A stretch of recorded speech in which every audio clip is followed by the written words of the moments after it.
New year ആഘോഷത്തിനായി Kochi നഗരം ഒരുങ്ങിക്കഴിഞ്ഞു. പാപ്പാഞ്ഞി കത്തിക്കലും കൊച്ചിൻ കാർണിവലുമായി ആഘോഷത്തിന്റെ പൊടിപൂരം വരാനിരിക്കുകയാണ്. അവസാനഘട്ട മിനുക്കുപണി പൂർത്തിയാക്കി കത്തിക്കാൻ തയ്യാറെടുത്തു നിൽക്കുന്ന പാപ്പാഞ്ഞിയുടെ ചിത്രങ്ങളാണ് ഇപ്പോൾ സമൂഹമാധ്യമങ്ങളിൽ വൈറൽ.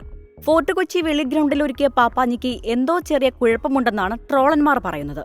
പാപ്പാഞ്ഞിയുടെ രൂപം തന്നെയാണ് ട്രോളുകൾക്ക് കാരണം. ഇത്രയും ദാരിദ്ര്യം പിടിച്ച് പാപ്പാഞ്ഞി വേറെ എവിടെയും കാണില്ലെന്ന് ചിലർ. പാപ്പാഞ്ഞിക്ക് ഗ്രഹണ പിടിച്ചതാണോ എന്നും ട്രോളിൽ ചോദിക്കുന്നുണ്ട്. പക്ഷേ ചിലർക്ക് പാപ്പാഞ്ഞിയെ ഇങ്ങനെ കളിയാക്കുന്നതും അത്ര ഇഷ്ടപ്പെട്ടിട്ടില്ല.